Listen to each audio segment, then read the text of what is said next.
আসসালামু আলাইকুম। প্রিয় দর্শক, আজকে আমরা এমন এক মহান ব্যক্তিত্বের গল্প শুনব যার মাধ্যমে এই পৃথিবীর বুকে মানবজাতির যাত্রা শুরু হয়েছিল। তিনি আমাদের আদি পিতা, প্রথম নবী, হজরত আদম আলাইহিসসালাম। আল্লাহ তাআলা নিজ হাতে আদম আলাইহিসসালামকে মাটি থেকে সৃষ্টি করলেন। তাকে শুধু সৃষ্টিই করেননি, তার সম্মানে ফেরেশতাদের সিজদা করার নির্দেশও দিলেন।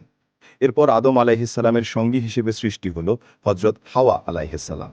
তারা দুজন জান্নাতের অফুরন্ত নিয়ামত ভোগ করছিলেন। সেখানে কোনো দুঃখ ছিল না, কোনো কষ্ট ছিল না। আল্লাহ তাদেরকে শুধু একটি গাছ থেকে দূরে থাকতে বলেছিলেন। সে একটিমাত্র নিষেধাজ্ঞা ছিল তাদের আনুগত্যের পরীক্ষা। কিন্তু ইবলিস, যে সিজদা করতে অস্বীকার করেছিল, সে এই সুখ সহ্য করতে পারল না। সে ছলনা আর প্ররোচনার জাল বুনল। শয়তানের প্ররোচনায় তারা সেই নিষিদ্ধ ফল খেয়ে ফেললেন। আর এই ভুলের কারণেই তাদেরকে জান্নাত থেকে পৃথিবীতে পাঠিয়ে দেয়া হলো।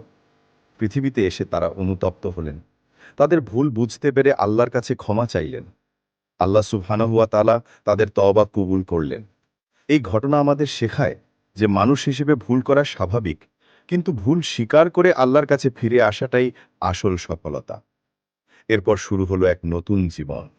তারা পৃথিবীর বুকে কৃষিকাজ শুরু করলেন, ঘর বাঁধলেন। হজরত আদম আলাইহিসসালাম শুধু প্রথম মানবী ছিলেন না, তিনি ছিলেন প্রথম নবী। তিনি তার বংশধরদের আল্লাহর একত্ববাদ শিখালেন। তার জীবন ছিল মানবজাতির জন্য এক মহান শিক্ষা। তার মাধ্যমে এই পৃথিবীর বুকে মানব সভ্যতার ভিত্তি স্থাপিত হয়েছিল। হজরত আদম আলাইহিসসালামের জীবন থেকে আমরা শিখি, ভুল করলে অনুতপ্ত হয়ে আল্লাহর কাছে ক্ষমা চাওয়া, কষ্ট ও বিপদের সময় ধৈর্য ধারণ করা, সর্বাবস্থায় আল্লাহর উপর ভরসা রাখা। তার জীবন আমাদের শেখায় যে আমাদের প্রত্যেককে পৃথিবীতে একটি নির্দিষ্ট সময়ের জন্য পাঠানো হয়েছে, আর এই জীবন পরীক্ষার ক্ষেত্র।